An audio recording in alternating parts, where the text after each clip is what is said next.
కిరణ్ ఒక వ్యక్తి వద్ద 12,500 రూపాయలు 16% వడ్డీ రేటు ప్రకారం జనవరి 3, 2016 రోజున అప్పుగా తీసుకున్నాడు. కిరణ్ ఆ అప్పుపై మార్చి 16, 2016 రోజున తీర్చదలిస్తే ఆయన చెల్లించవలసిన బారు వడ్డీ ఎంత? ఆప్షన్స్ ఏమిచ్చాడు? రూపాయలు 400, రూపాయలు 600, రూపాయలు 800, రూపాయలు 1000. హాయ్ అండి, వెల్కమ్ టు సుమా స్కూల్. ఈ ప్రాబ్లం కనుక మీకు యూజ్ అయితే నా ఛానల్ని సబ్స్క్రైబ్ చేసుకోండి, వీడియోని లైక్ చేయండి, షేర్ చేయండి. ఇప్పుడు ఏమన్నాడు? కిరణ్ ఒక వ్యక్తి దగ్గర ఎంత తీసుకున్నాడంట? 12,500. అప్పుడు 12,500 ఏమవుతుంది? ప్రిన్సిపల్ అమౌంట్ అవుతుంది, అంటే అసలు అవుతుంది. వడ్డీ రేట్ ఇచ్చాడు ఆర్. వడ్డీ రేట్ అనేది ఎంత? 16% ఇచ్చాడు.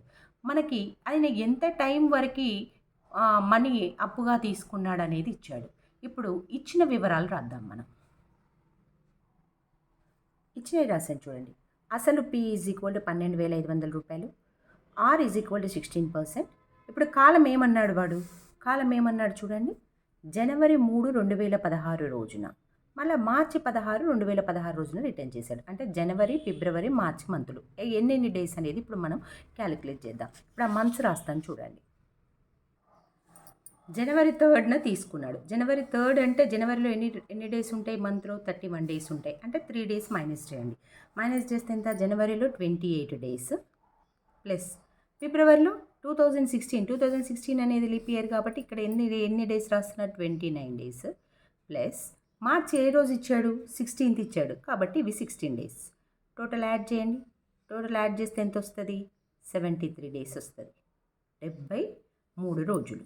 73 రోజులకు ఇప్పుడు మనము P ఉంది, T ఉంది, R ఉంది. ఇది T, column T is equal to T ఉంది, R ఉంది. ఇప్పుడు మనకు ఫార్ములా ఏంటి? I is equal to PTR by 100 వేసి చూద్దాం. I is equal to PTR by 100. So మనకు P ఎంత ఇచ్చాడు? 12,500. T ఎంత? T అనేది చూడండి, ఫస్ట్ R ఇద్దాం చూడండి, 16%. 16% ఇంటూ, ఇప్పుడు ఇది 73 డేస్. R అనేది ఏంటంటే ఒక సంవత్సర కాలంలో 100 పైసల మీద, అంటే రూపాయి చొప్పున అని ఇస్తారనమాట. 100 పైసల మీద వేసే వడ్డీ సంవత్సర కాలం. కానీ ఇక్కడ మనకి ఇక్కడ ఏమున్నది? రోజులే ఉన్నాయి. కాబట్టి ఇప్పుడు ఏమేయాలంటే ఈ రోజులని మనం సంవత్సర కాలం అంటే 73 డేస్ బై సంవత్సరానికి ఎన్ని రోజులు? 365 డేస్. 365 days by 100. ఇక్కడ రాస్తున్నాను నేను 100. ఇది ఇప్పుడు కట్ చేయాలి. ఇది ఇంపార్టెంట్. ఈ 73 బై 365, ఎందుకంటే R అనేది మన సంవత్సర కాలానికి కడతాం అనమాట. ఇక్కడ మంత్సే ఉన్నాయి, అంటే డేసే ఉన్నాయి కాబట్టి ఈ డేస్ని ఫస్ట్ సంవత్సరాలలోకి కన్వర్ట్ చేసుకొని ఇప్పుడు మనం దీన్ని సింప్లిఫై చేయాలి. దీన్ని సింప్లిఫై చేయండి. సింప్లిఫై చేస్తే 100, 100. ఇది ఇక్కడ 2 zeros కట్. ఇప్పుడు 5 టేబుల్లో దీన్ని కట్ చేయండి.